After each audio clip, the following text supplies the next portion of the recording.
Hey everybody, welcome back to Hardstuck Gold, the series where bad League of Legends players talk about good League of Legends players. Today we have a special guest. Do you want to introduce yourself?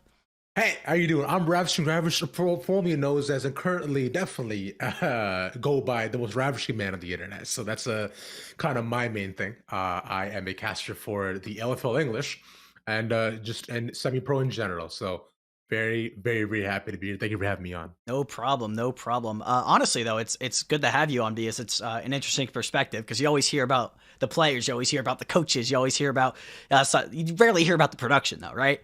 So it's always an interesting perspective to have like another look on some stuff like this. So it's going to be fun. But before we get into things, this series is called Hardstuck Gold. So we're going to be doing for this entire year, or I guess entire season, a ranked update with me and my guest. So I guess I'll start. We are living the Hardstuck Gold lifestyle. We are Gold 3, I think 80 something LP. I hit Gold 2, demoted. But we're going good. About a 55% win rate right now. Pretty solid. Can't complain. Yeah, that's actually not too bad. I respect it, K. Look, because here's my thing, bro. Mm-hmm. I want to play ranked. I want to be invested, and I decide, you know what I'm going to do? I'm going to get the goal this time, but I'm going to play, and I'm going to do it by playing Flex Q. Oh no! Yeah, I'm gonna play dude Flex Q. I think it'll be like a lot more interesting. I can have friends in on it. Yeah, it's not going good. It's Flex great. Q is really fun though. It is. You're Yeah, you're it's good. absolutely right. I am bronze 2 right now. I'm struggling. I believe in you. I mean, there's still 9-ish, 10-ish months in the season, so you're good. You good. Oh, You yeah. got plenty of time. Thank you. Thank you. So I guess As a complimenter, I'm excited. let's get into the main topic of today's show. So we'll be covering a little bit, actually mostly, the amateur scene, giving kind of our power rankings and thoughts on a lot of teams. I know the way I'm personally going to be doing my power rankings is like what I like about the team and what they're going to be contributing to their overall franchise in the long run, not just, hey, this team's really good in Academy. They're going to dominate Academy. They're going to knock everyone out of the park, because I don't think that's that fun. I like it a lot more looking at it through the developmental and what they bring to the org sort of lens. I don't know. How did you rank your stuff? So across the board, I definitely had a bit more of a developmental, like you said, perspective, but also just with the teams that are present, I took a bit more of an unorthodox approach. Because, so do you? I mean, you want? I'll go ahead. Let's start right now. All right, So a yeah, couple of let's go. standouts that I have is that out of the top 10 for all teams in the academy, I have CLG as fourth. I Wow. think I do. Yeah, yeah. Because look, just cheer me out here. All right. I think CLG are actually decently quite good at, because I'm looking a lot at their staff right now. I think because considering that pretty much they stole all of GG staff this year, and I think ThinkCard is a very, very smart guy as a coach, right? And Croissant is just this beautiful looking man. Can I just say, my God, he's gorgeous. But that's besides the point. He's also very talented at his job. And I think the players they got as well, solid developmental roster as well. I think Doka's not too bad. He has really interesting roster. He has a really interesting overall champ pool too. I think he's had stand-up performances even back to the LCS. He's very hungry to prove himself. Talking to him over time and time again. Mhm. Solid guy. Rosethorn, I think, has very high highs but really low lows. So if he can get that in check, he's a really good like balanced jungle, especially because I think jungle this season is Very really important. important. Yes. All right. Triple, solid. That guy's a rock in the mid lane. Mhm. Like, and I wouldn't trade him for anything. And a Prismal and Breezy too, I think go really well together as well. And if given enough time of them practicing duo together too, I think Prismal could definitely be one of the best ADCs in Academy. Yeah, I wouldn't disagree with the majority of points there. And I think another thing that's very interesting about CLG is that if any of their players on their main roster in the LCS tank, so not to pick on anyone, of course, but let's just say they're mid tanks, right? God, what's his name? I'm blanking. Palafox. Sorry, I was blanking on it. You got it. Yeah. So if Palafox just performs awful, right? Triple could come in, right? Or if Yeah. anyone on that team is not performing up to expectations, anyone on the academy team could take over. And I kind of like that, actually, because it's not like I don't think it's going to create too much of an element of pressure. But for a year where CLG's kind of make or break, I feel like this is a very safe roster in a sense, because it gives them that backup that they need and gives them a little bit of security. And I don't know, I kind of like that. You know what's interesting about that point is because you're talking about them bringing it into the LCS. TSM AM is gonna do exactly that for lock-in. So, I mean, you do kind of have a point there too. Like, Academy, if they show up, then Academy teams might get a ton more credit. Mm-hmm. I definitely think there's a chance, and I think Academy teams got a lot of credit last year. Like, look at what happened with FlyQuest, right? That was crazy. I think they go 3-0 that first weekend, which was wild. Yeah, and sure, it wasn't against like the strongest opponents out there, so play some devil's advocate. That's true, but it's still an impressive feat for any team to come in with that little preparation, I guess. And kick ass. It's an impressive job. Yeah, but I don't know. I think I would not rank COG that high because for me, I think there are developmental pieces, but there's not like, besides Breezy, there's not like a super, super young, like brand new to Academy player here. And that's like the one devil's advocate I'll say. A lot of these players have been here for a while, but I think they're also on the upper echelon of Academy players. Like, I really love Rosethorn. I think he's great. I loved watching him on Golden Guardians last year. I'm very happy he got picked up for another Academy team. So like that would be like the one I would say, yeah, I think he's a really good prospect still. But the others I feel like kind of have been floating around for a while. And not to bash them, but I think if they were going to make the jump, it probably would have already happened. With the exception of maybe Prismal, because I think Prismal kind of got robbed a couple times. I was gonna say, like the Prismal's really solid too. I think Triple definitely has a lot of potential, right? Yes. I think if you get another chance. Dokla, I think you can say that about, considering he was like, on Optic way back in the day in LCS too. He was on TSM before as well. So, but to be fair, if you look at the previous PG split, he was on TLA and nearly won as well. He did great last split. I won't deny that.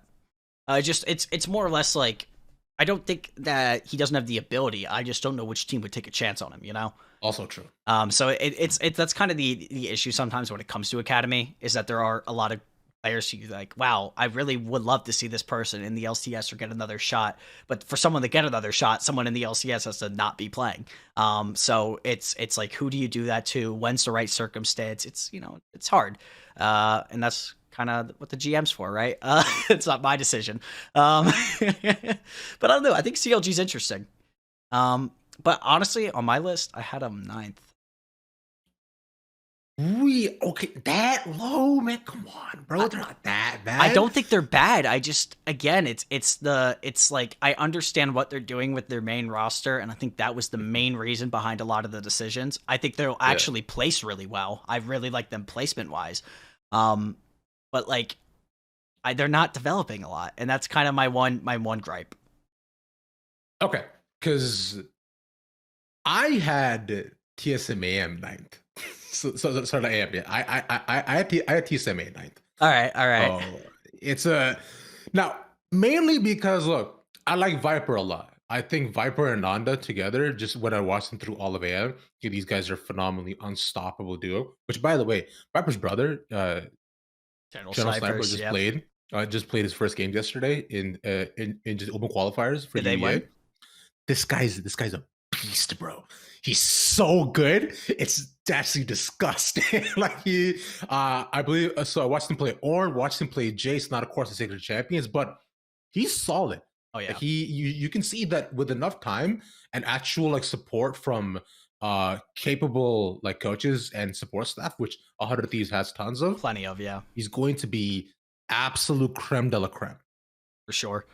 I really hope he gets a chance, and I'm sure it will happen, just kind of like the peeking on the LCS team and peeking on the amateur team, because he's in LA, right? Isn't he out in LA? Yeah, so like just go in and just kind of just sit there and watch and observe and soak it in, because I really hope he develops into the next superstar NA player, because he is just like the inspiration story for young solo queue players, right?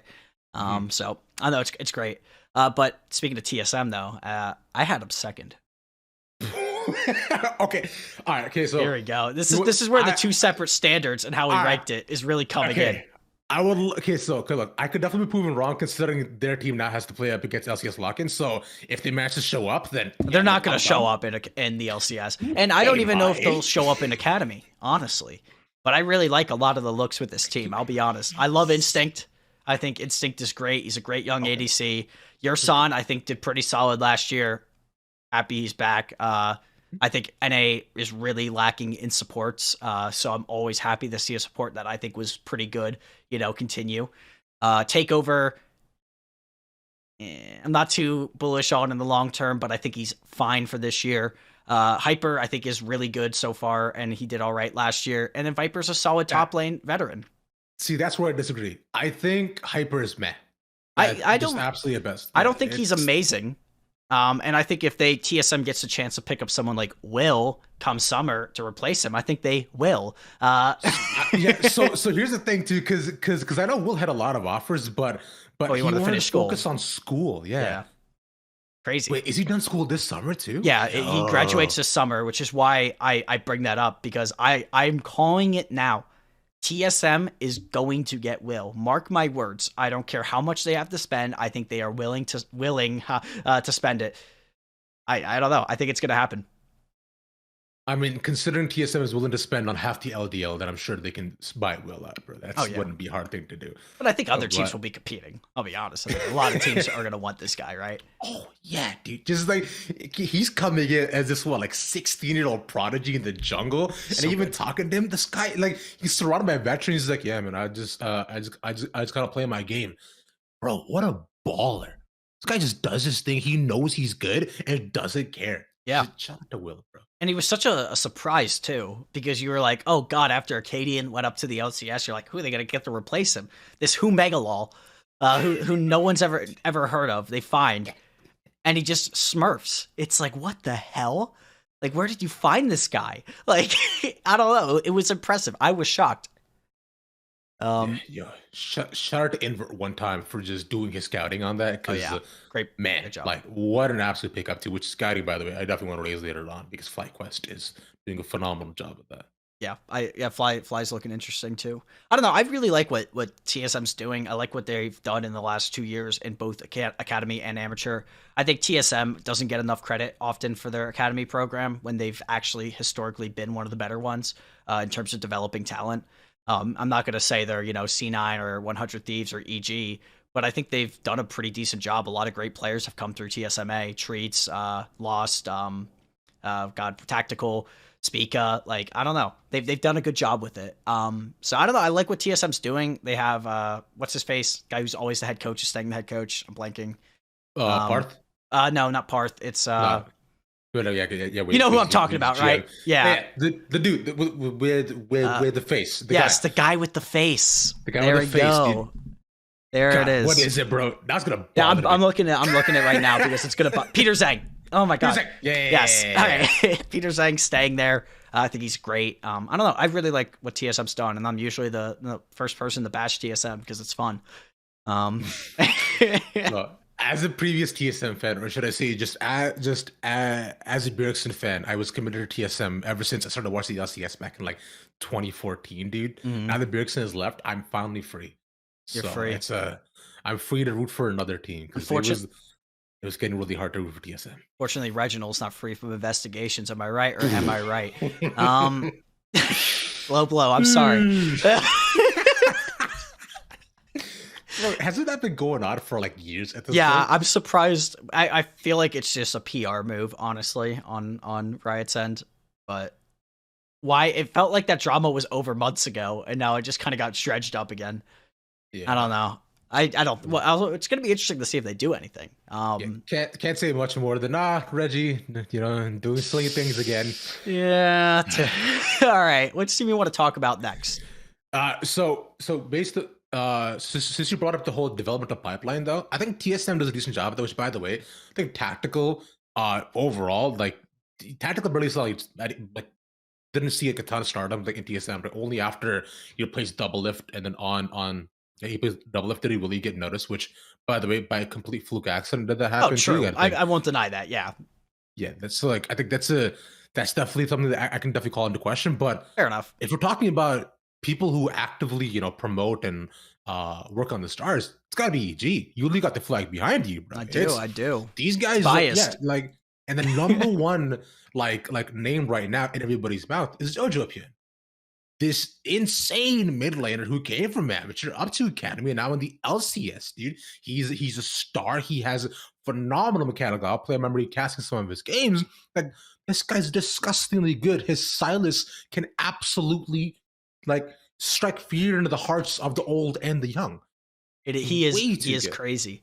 He is absolutely wild. It's going to be really interesting to see him in lock-in. I think he is the person I'm looking forward to watching the most.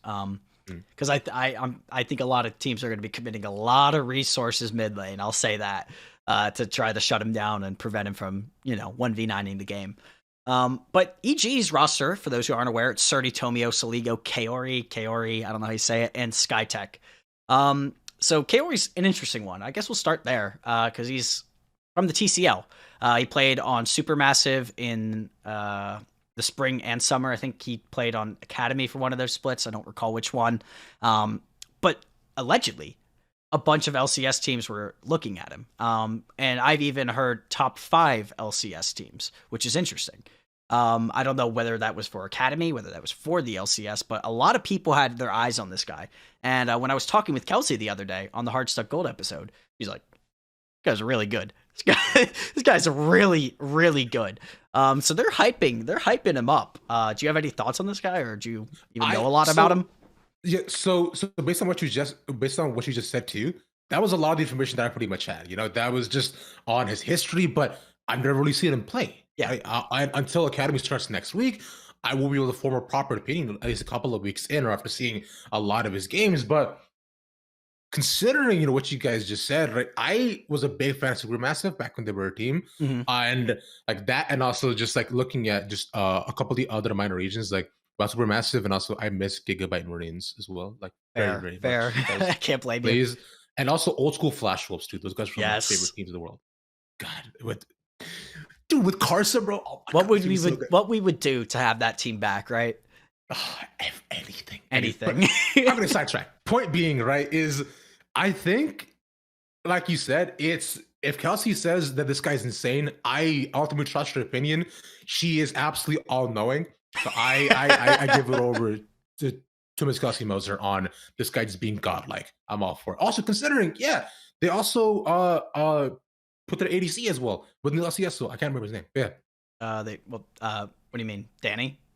Yeah. That was from Prodigies, to be fair, but yeah. And then they moved. That was weird. That was the whole shuffle because God, what was his name? Shoryu wasn't in LA, and they wanted all their players in LA for Academy. So then he went down the Prodigies, and they brought in Team Luke.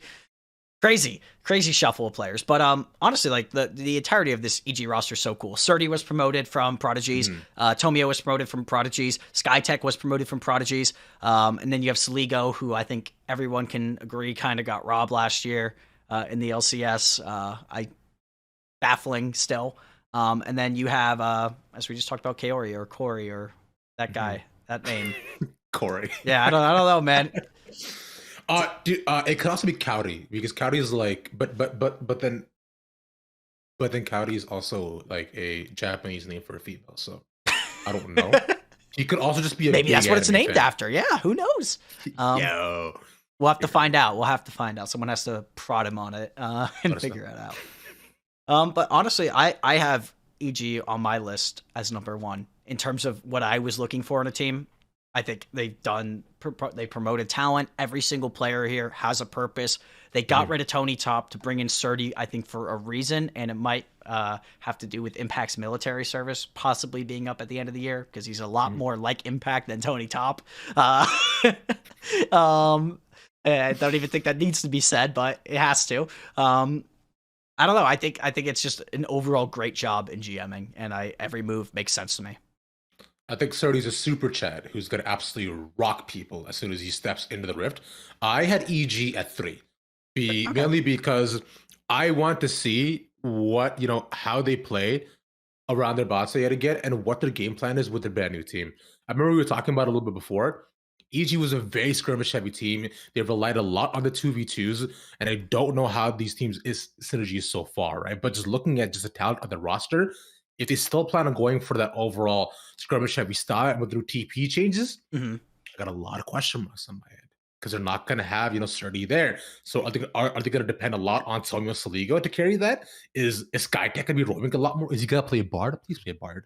It's That'd be awesome. I love watching I don't Bard. know. Bard's so much fun. Dude, Bard's great. Speaking of Bard, Chime is also here. God. We can move on to that if you want. Let's do that. All right. Chime's great. I love Chime too. I love Chime. And he's Canadian, which makes me so happy. More Canadian gang up there in any academy as well, doing their thing, representing. Isn't Skytech Canadian too? But we're talking about Chime here, right? Just another Canadian support, though. Vulcan, Chime, Skytech, all of them. We're gonna look bad here, man. Come on, What's so bad about supports? Okay, I just said supports are bad. You guys are good. You're making it better. I'm just saying this, bro. I would be all for every single Canadian support if they all also played Bard, but how do you even play Bard? Chime's the only one that I know who actively plays Bard. Look, I just want to see Bard, all right? There are only 3 requests that I have for an actual roster or for teams to do. You play Bard. You play Yorick. And you know what? No, that's it. Just those 2. Just play Bard and Yorick. What a roster! What a list of demands right there. That is quality stuff. Golden Guardians are interesting though. All right, because there's a couple decisions we'll say. So they got Tony Top in the top lane, Iconic in the jungle, Ryoma once again shows up in the mid lane, and then Violet and Chime in the bot lane.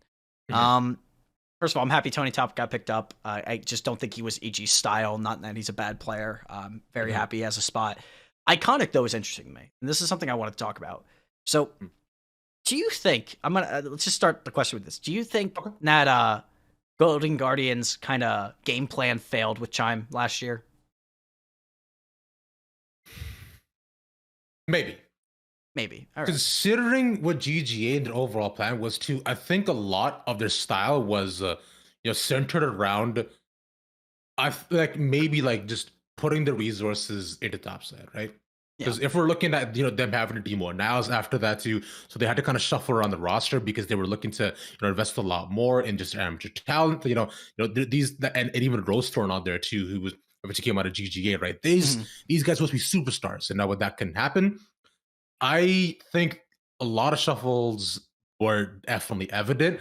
But of course I can't say for the rest of what went behind the scenes, but for me, I think GG's in a very interesting position where they did have some success. So they seem like a middle of the pack team.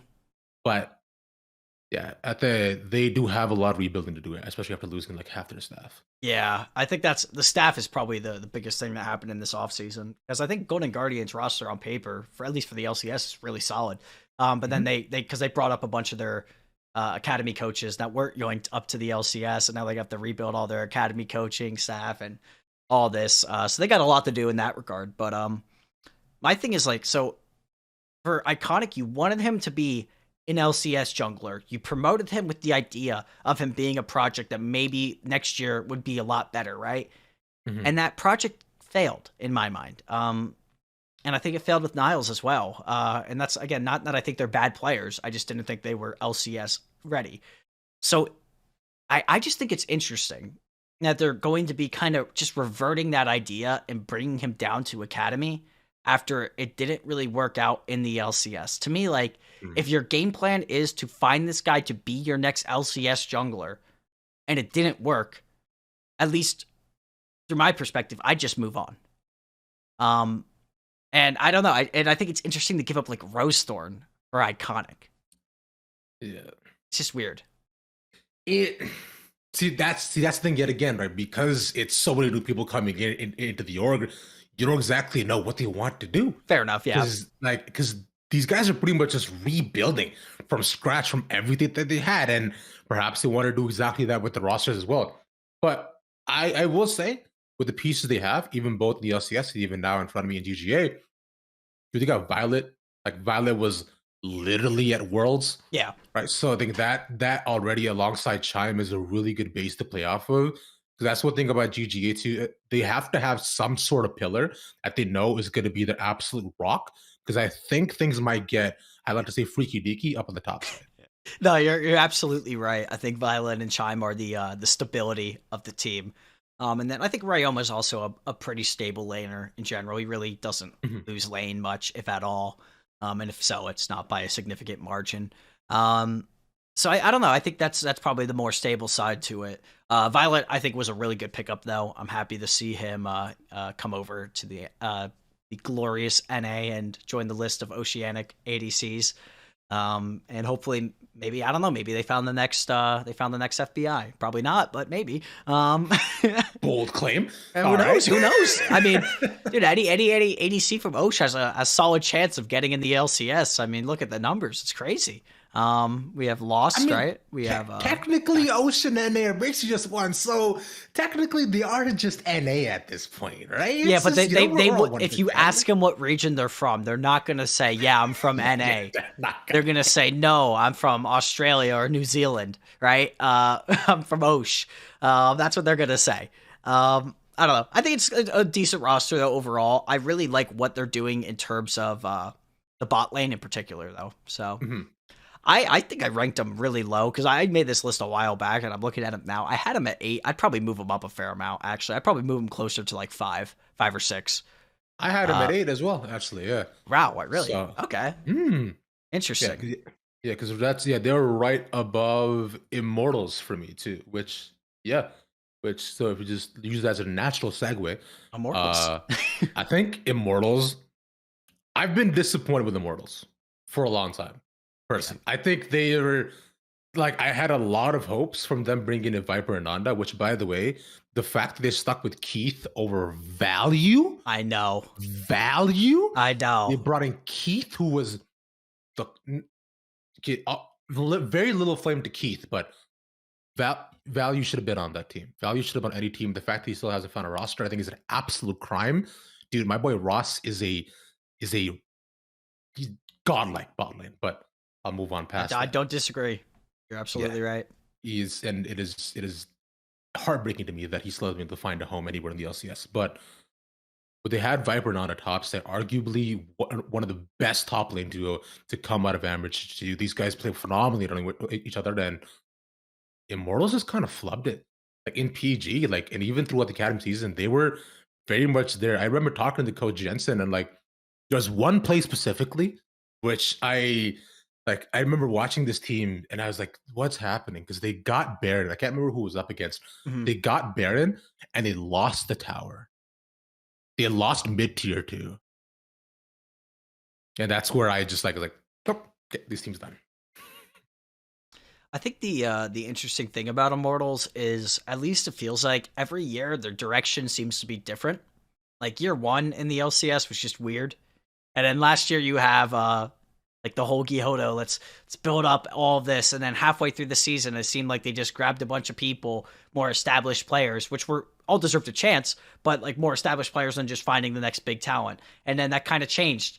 So I don't really know where Immortals is standing through a GMing perspective right now. I don't know. Are they still keeping that idea of that what Gihodo was doing? I don't know. And I think their roster's kind of interesting because you have Concept, who I really like. I'm happy he's getting a chance somewhere. Chad, who I think is pretty solid jungler. Pretty is the weird one for me. I'll be honest. I don't understand Pretty, but I think Joey Arrow is a solid bot. I mean, it's a really good bot lane because Arrow is amazing. But I don't know enough about Joey. I'll be honest. I don't really pay that much attention to the support. So, well, he's not Canadian, so I don't care about him. Oh yeah, true. But I don't. But my thing is for Pretty, right? I look at the mid laners who were available. You have Bradley, you have Fire, and you go with Pretty, and it's just the stuff on the table. Same thing with Ryoma, right? If your goal is to develop and find players who you really think have a lot of potential, I would take Bradley and Fire over someone who I already know the limit of in Ryoma and Pretty. And I think Bradley definitely had offers from Immortals, right? But I'm almost sure that that Bradley wanted to be on a top 5 team. And if you want to be on a top 5 team, he definitely had to lane swap. So I think that's the price that he gave up. But he's already so proficient at playing melee champions. I think he should fit in just fine, right? If he was to bring just Gwen, his Aurelia, his Salas, even he should fit in fine. But his role definitely just changed. He can't be as impactful. But yeah, I think he definitely just wanted the support of what is a big name behind him. And I don't describe him for. I think it's a very smart move. Yeah, for job security and probably I have to assume pay as well. It's definitely the smart move, and as we all know, esports careers are fleeting. They don't last, or in very rare cases they do. But yeah, secure that bag while you can, right?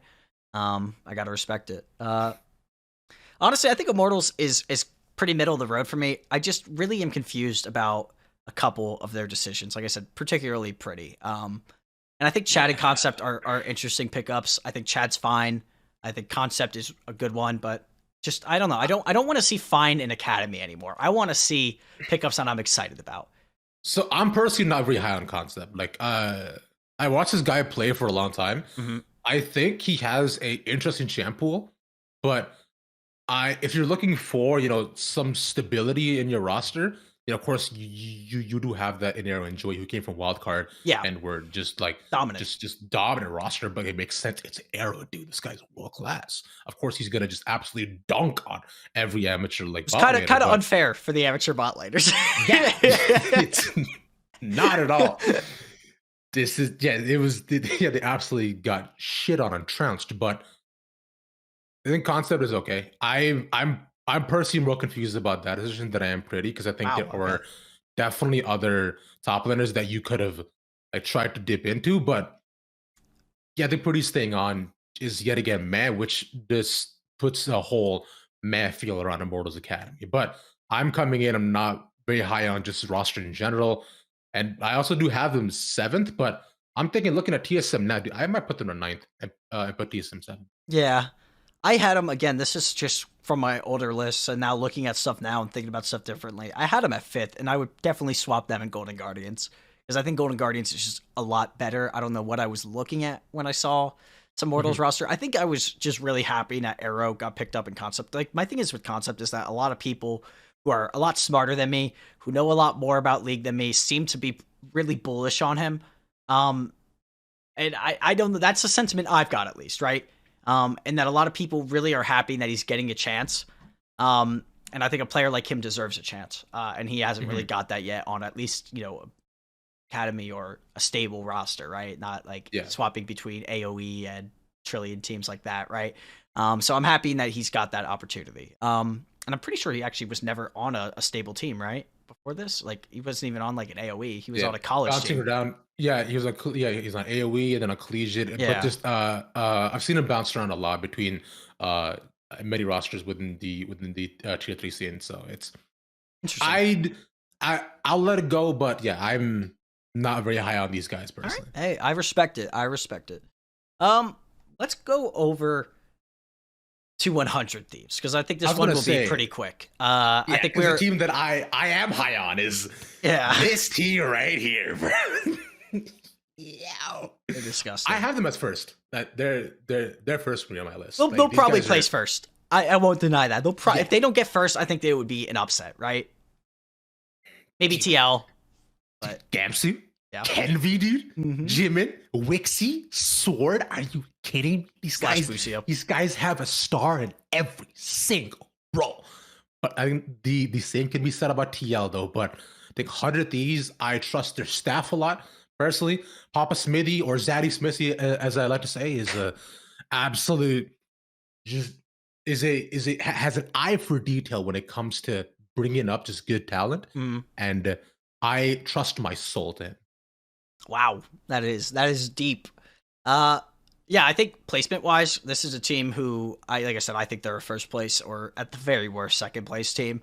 Gamsu's incredible. I think he smurfed not proving out scouting grounds as well. He like stomped everyone there. It was disgusting. Kenvi, obviously, nothing even more needs to be said.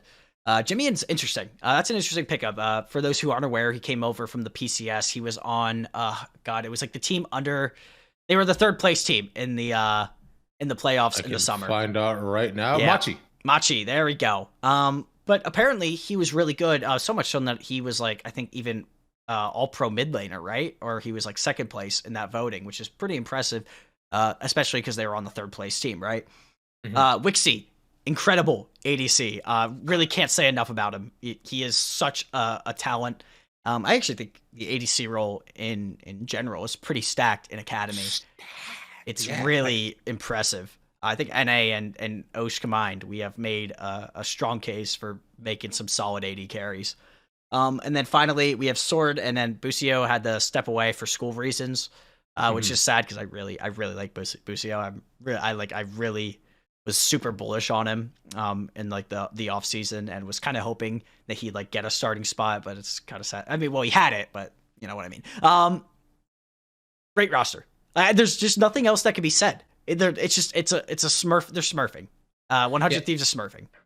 And just the biggest thing is just also, this is also another case of a mid laner like Sword not then swapping to support as well, right? Yeah, so it's interesting. That's exactly it. That's going to be such an interesting point about a lot of this, to see high performance, especially now in Enchanter meta, which is definitely coming up, right? Everybody can see it. Like, I think, was it LCK just played Sona? Was it yesterday? It was LPL, yeah, LCK, or it might have been Challenger Series, LCK. So I guess that's possible, but I haven't watched anything this year.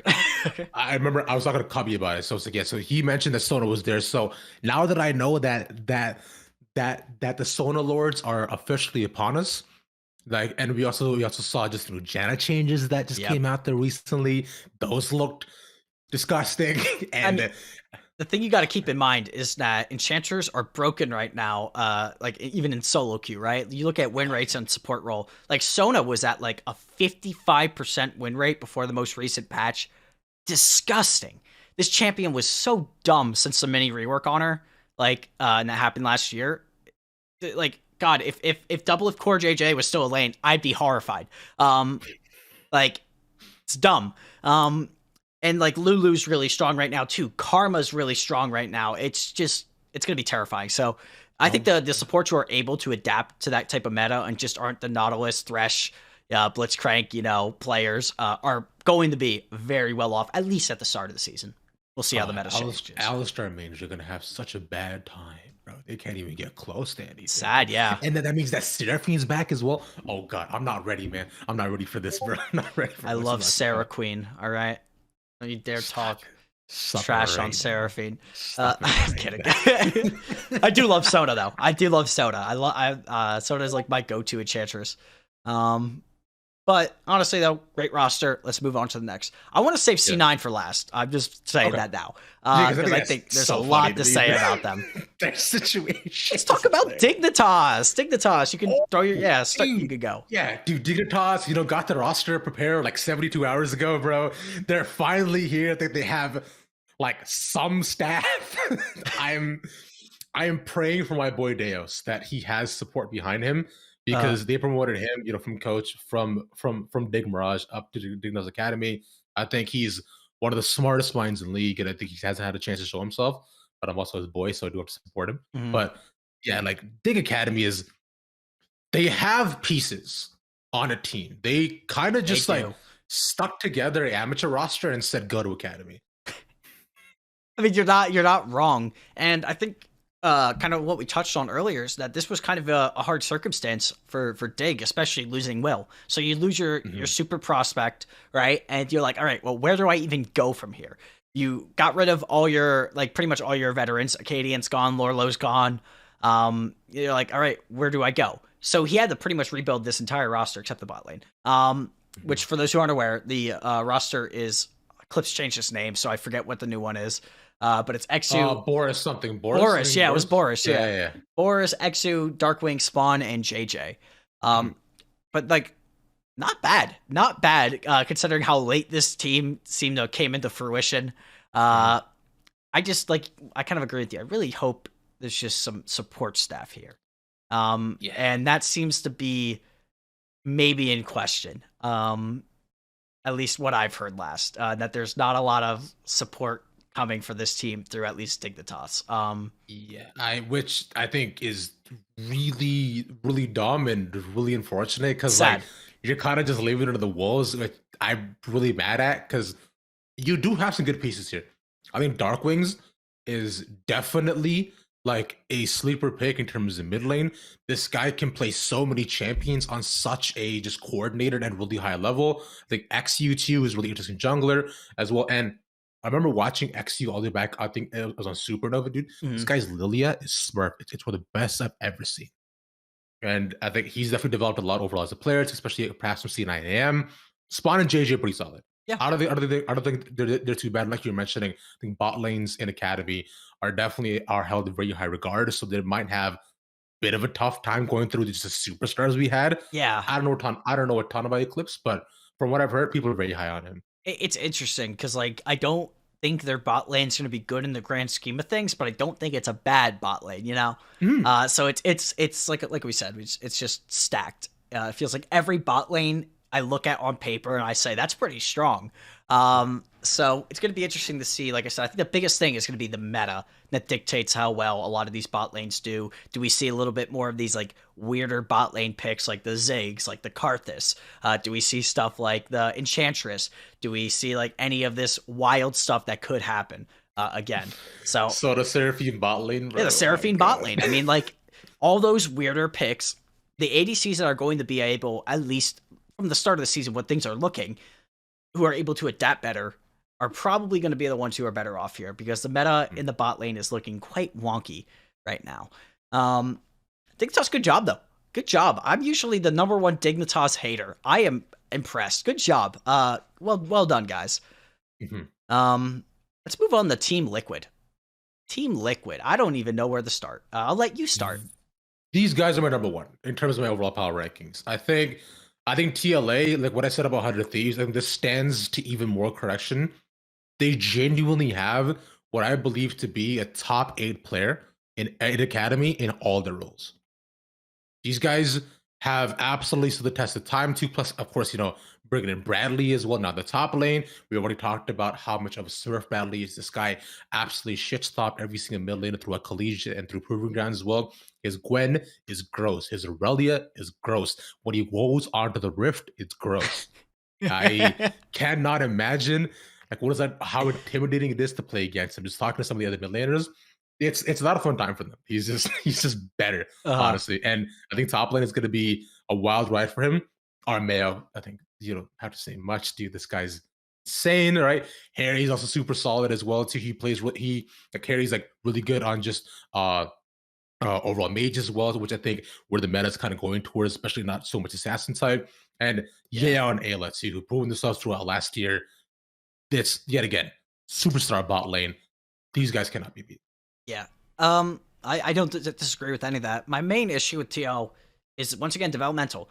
This is not a roster I think meant to develop talent with, again, maybe Bradley. I think you can make an argument for. I think Elia is honestly LCS ready. I really do.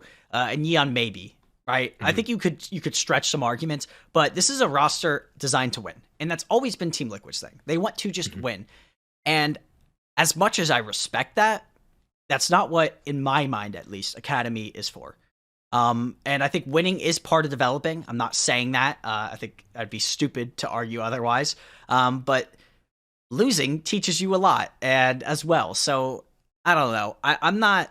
Even though I think this is again top 1 or 2 roster in terms of placements, they're my 10th. I really dislike what Team Liquid's doing. I think it's kind of shameful that a big org is doing it. They don't even have an amateur team. I think it speaks a lot to what the priorities are at TL.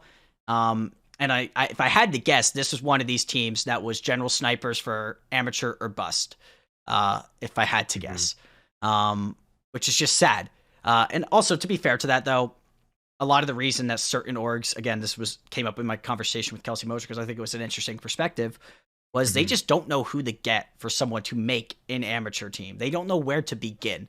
And I can imagine that's quite difficult. I can imagine finding all the staff and doing all your vetting and making sure everything's good is probably, a long process, right? But for an org with as much money as TL, I'm a lot less tolerant on that. So yeah, they're my 10th.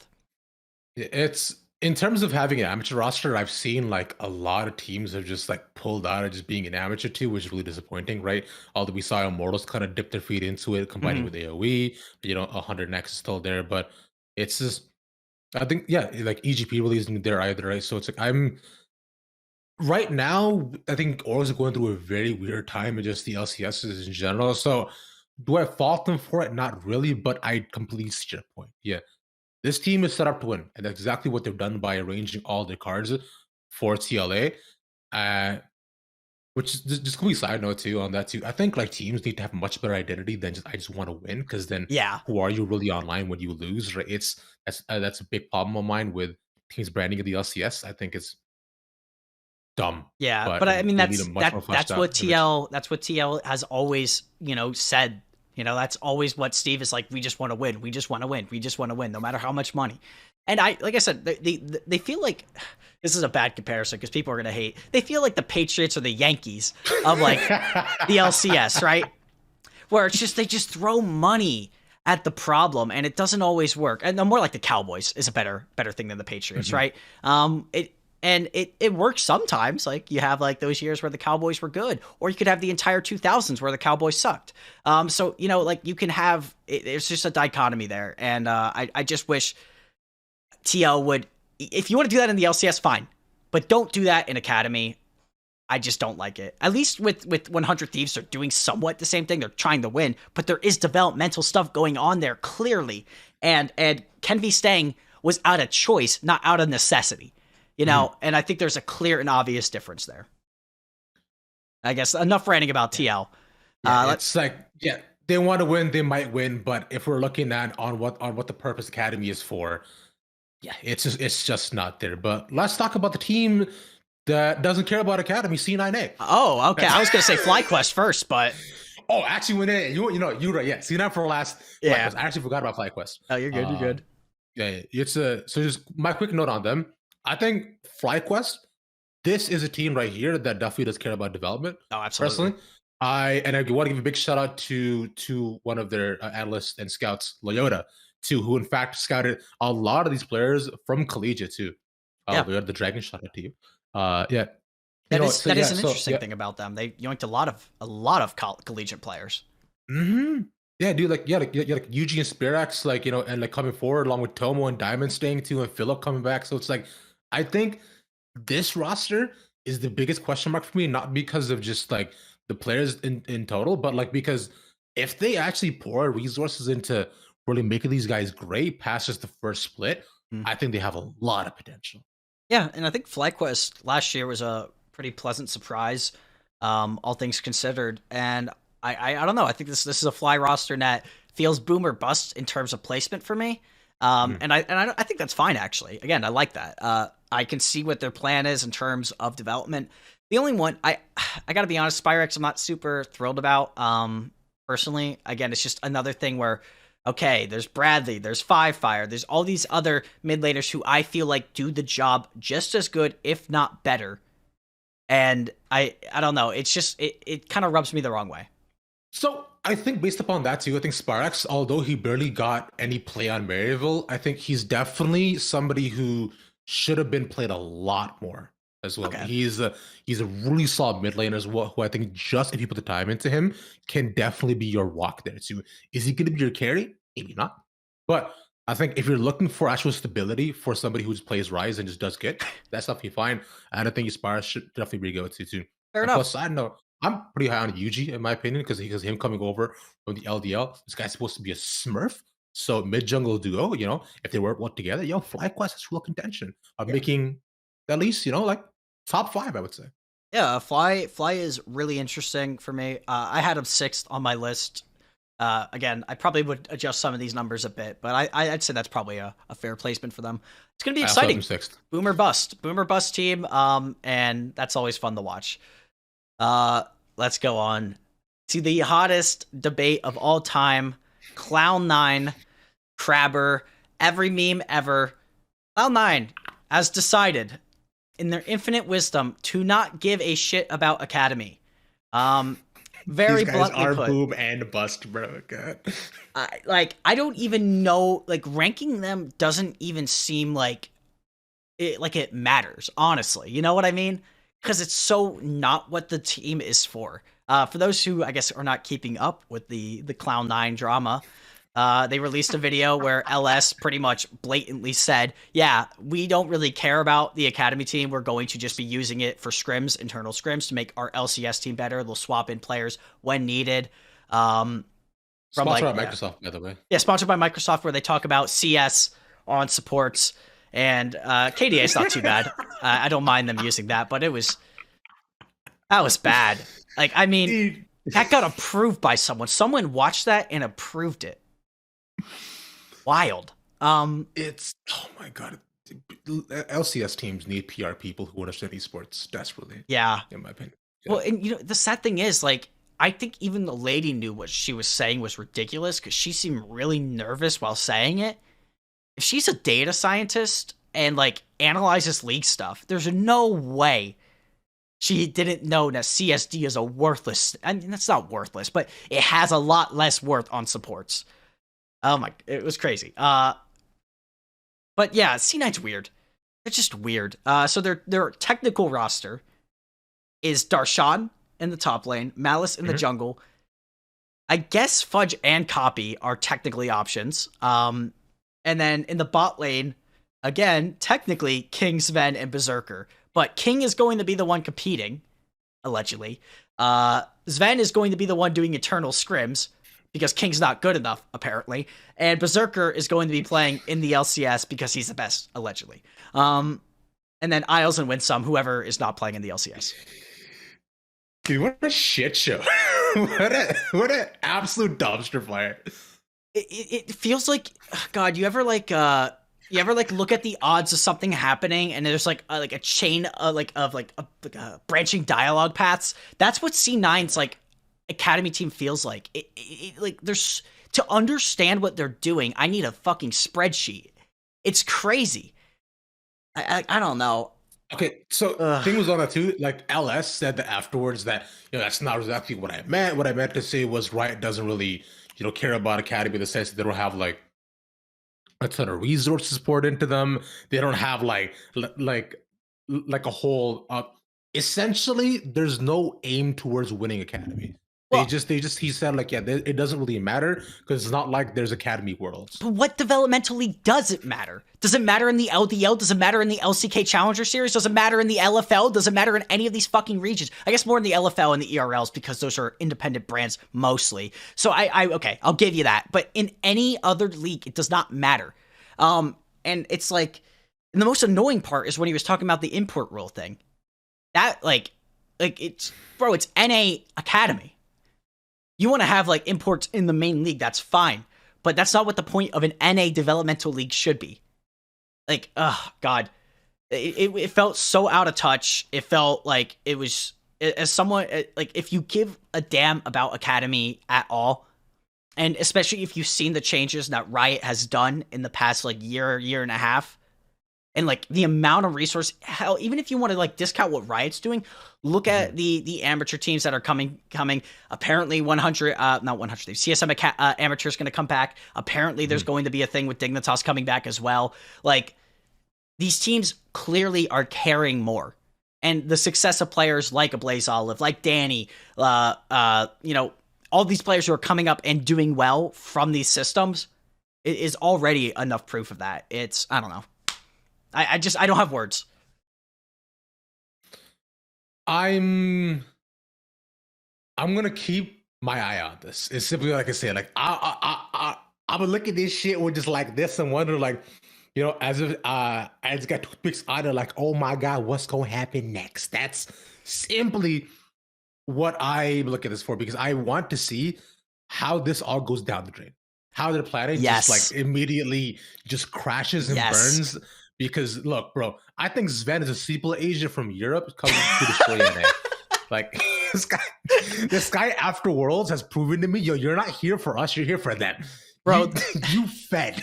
They got like a $2 million check in his bank account, like, screw over NA. I was like, where's the PayPal, man? Where is it? Bro, I need to see your PayPal history right now. It's crazy though, man. Like, I want to see, I'm gonna say, I want to see C9 fail this year. I do. Because I think just the egos behind this team is so unhealthy for the NA ecosystem that I genuinely want to see it fail. And you know what? Like, and I don't want to see the players fail, right? I don't want players to be out jobs. Like, I'm never like that. But I want to see this game plan fall apart because it feels like it's destined to happen with the people on that team. And like, I like LS. I think his streams are really entertaining. I think he's an interesting voice in the league scene. I've always thought his perspective, at the very least, even if I don't agree with it, is valuable. But like this team is just, I don't, like I said, I don't have words. I don't have words, man. When Ugh. you set your players up for failure and then they fail, then you really only have to blame no one but yourself. Like Yeah. that's simply gonna be it. With a plan like that, you are literally giving them you're literally giving them a math test about calculus and and asking them the square root of the sum. Like, Hmm. no, you're it's a whole bunch of bullshit that I I'm frankly pretty frustrated at, because as a player, like, I can't even imagine what King is thinking. Like, Yeah. actually saying on live, like, I'm not good enough to play. Then why the fuck did you draft me? Why am I here, bro? I could have been on any other team, and it's so unfair to these dudes who pour their heart and soul into achieving their dreams, and then you tell them like, so our European sleeper agent is gonna play all our games, but have fun in scrims, bro. Do your thing. Yeah, Fuck that. it's crazy. It's crazy to me. Like I feel bad for King. Um, like I feel bad, I guess, even for like Darshan, because I think he's more like, I guess, a leader for this team and gonna try to Yeah. pull it all together. But like, Dude, he's, Darshan is one of the best tops in the academy. yeah, he's like, but he's stuck with this absolute, you know, fiesta, and I wonder if that's gonna wear on him a bit, and it's like it just feels like what C9's doing. They're like a separate island off like the mainland, right? You just kind of just do their own thing. It feels like so exotic and so like not what Academy is supposed to be. But you know what? To be fair to C9, they are technically, in a sense, kind of right. That like the incentives of winning. Like again, I won't deny that, right? They are correct that winning Academy really does nothing. But like again, I would counter with that argument of what developmental league besides like the ERLs does. And I think actually aren't there some LDL teams that aren't LPL rosters as well? Yeah, so those as well. Yeah. Even just looking at even just EU Masters, like Yeah. just orgs there too, who are on their own, can definitely stand just on their own within just the LEC as well. So I think that can kind of speak for itself. And going back to it, like it's like you were mentioning, what do you care about, right? When it comes to stuff, because most LCS teams, everything they care about is based around winning. Yeah. And if that's what you're really about, then go have fun, go crash and burn, right? Have with what you're doing here, but building up a roster for success is not done like this. And if you want an actual good team, which will stand the test of time, which LCS teams don't know how to do, uh, this is the way to do it. I think what's also interesting is that it's Cloud9 who's doing it. Like someone who has always been one of the staples of developing talent. And it feels stability. Yeah, it feels a little bit more, I guess, insidious when C9's doing it versus like if TL did this, I'd be like, I'm not shocked. I expected this. But like with Cloud9 doing it after every single successful player who has come out of their org, and even non-successful, look at just the raw amount of players from C9 Academy that have made it into the LCS. It's disgusting. There's so many. And just to see them kind of to do this, it feels like betrayal. Especially when it feels like they were the golden child of NA development. It's just sad. I think I've said my piece on it, though. Do you have any last thoughts? Nah, fix up, or else stay Cloud9 forever. That's really about it. Yeah. You know what? Yeah, I don't know, man. I don't know. Well, I think we got some hot and heated takes out there. Maybe therapeutic in a sense. I feel better. Feel vindicated. Do you have anything else you want to talk about Academy or Amateur real quick? We got a couple minutes. No, I mean, I'm just like I'm just really hoping that people stay tuned to all the OQs going on in Amateur, like going on this entire week. Academy starts next week as well, and Proving Grounds, all their splits on Unified Live as well start up next week. So like this is a really interesting year for a lot of talent and for the LCS in general, with just roster moves both in production and also on teams too. So this is going to be a very just split and interesting split to watch, because going into summer, I have a lot of question marks, and I imagine there'll be a lot of change ups. So I'll keep your eyes peeled about this. These are the months to watch some League of Legends. Yeah, there might be a little bit of a content overload in League right now, but if you have some spare time, you're playing a game, you just want something to watch, throw on some Amateur or Academy. Like, see the next generation of talent. Like, and I'll be honest, I don't watch every game. I can't watch every game. It's not feasible. No one expects everyone to watch every game. But just, support your players for your favorite team, or, someone who you like. If you like an academy player a lot, people need to support these guys because they do just as much work as the LCS players do, and they get none of the credit that the LCS players do. So I don't know. That's all I got to say. I guess we'll end things here. Thank you for coming on. I genuinely appreciate it. It's been fun. Plug your Twitter real quick. Yeah, you can follow me pretty much everywhere at RavishingCasts, and tune into, if you also have more time, tune into the LFL on Wednesdays and Thursdays at twitch.tv/Northern Arena. Let's go. All right. Thank you, though. It's been fun, and I'll see you guys in the next episode, which hopefully I think should be Rob coming back on so we can make fun of him for being a TSM fan. Embarrassing, honestly. Imagine. Yeah, can't be me. But bye-bye.